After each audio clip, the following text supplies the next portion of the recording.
Hi guys, ఇవాళ ఈ వీడియోలో మనం చూడబోతున్నాం ఒక అందమైన చారిత్రాత్మకమైనటువంటి టెంపుల్ని.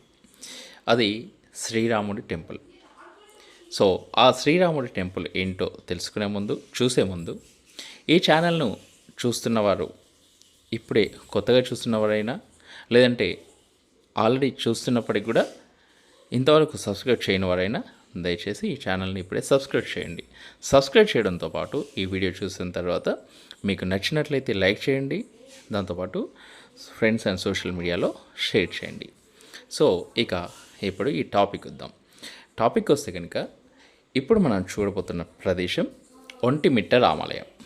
అయితే మేము ఇప్పుడు ఆల్రెడీ జర్నీ చేస్తున్నాం. సో ఎక్కడి నుంచి అంటే తమిళనాడులో ఉన్నటువంటి తిరుత్తని ప్లేస్ ఏదైతే ఉందో సుబ్రహ్మణ్య స్వామి టెంపుల్, ప్రముఖ ఆలయాల్లో ఒకటైన టెంపుల్ అది. ఆ టెంపుల్ నుంచి అంటే తమిళనాడు తిరుత్తని ప్లేస్ నుంచి తెలంగాణ వైపు వస్తూ వస్తూ దారిలో ఆంధ్రాలో ఉన్నటువంటి అంటే తిరుపతి దగ్గరలో ఉన్నటువంటి ఈ ఒంటిమిట్ట రామాలయం అనేది మేము చూడడం జరిగింది. సో ఆ ఒంటిమిట్ట రామాలయంకి సంబంధించినటువంటి విశేషాలు, ఆ ఆలయ ప్రాంగణం, ఇవి ఇప్పుడు మనం తెలుసుకుందాం. ఈ ఒంటిమిట్ట రామాలయం అనేది మెయిన్ హైవే ఏదైతే ఉందో ఈ మెయిన్ హైవేకు పక్కనే ఉంది. ఇక్కడ చూసినట్లయితే చాలా విశాలమైన ప్రదేశం. ఈ ఆలయ ప్రాంగణం మొత్తం కూడా మంచి గార్డెనింగ్తో, అందమైన పచ్చనైన గార్డెనింగ్తో చాలా విశాలంగా చాలా బాగుంది. ఈ ఆలయంలో ప్రధాన విగ్రహం యొక్క ఒకే శిలలో రాముడు, సీత, లక్ష్మణుడు విగ్రహాలు చెక్కబడ్డాయి. దేవాలయాలలోని మూల విగ్రహాల్లో రాముని విగ్రహం పక్కన హనుమంతుడు విగ్రహం లేని రామాలయం భారతదేశంలో ఇదొక్కటి.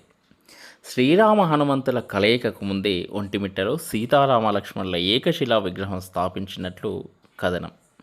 ఈ కోదండ రామాలయానికి 3 గోపుర ద్వారాలున్నాయి. విశాలమైన ఆవరణం ఉంది. ఆలయ ముఖద్వారం ఎత్తు సుమారు 160 అడుగులు.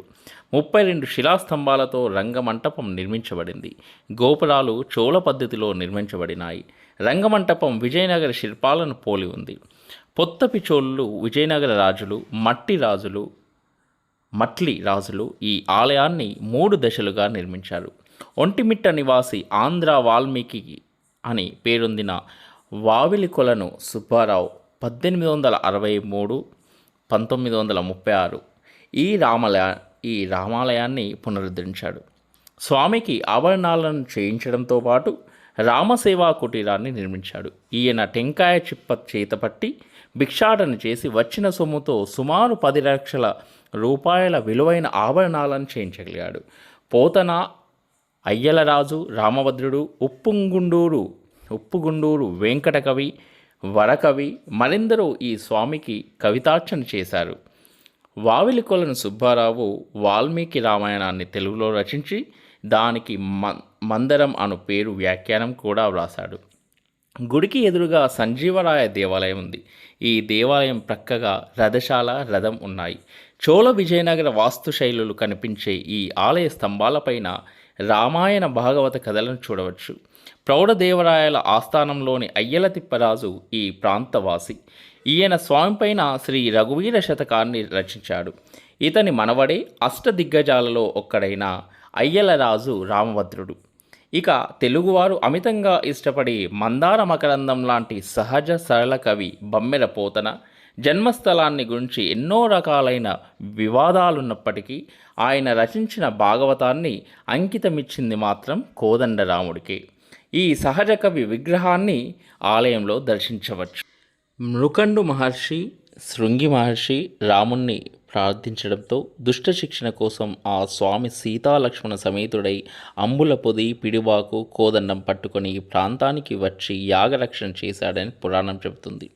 అందుకు ప్రతీకగా ఈ మహర్షులు సీతారామ లక్ష్మణుల విగ్రహాలను ఏకశిలగా చెక్కించారని, తరువాత జాంబవంతుడు ఈ విగ్రహాలను ప్రాణప్రతిష్ఠ చేశారని ఇక్కడ ప్రజల విశ్వాసం.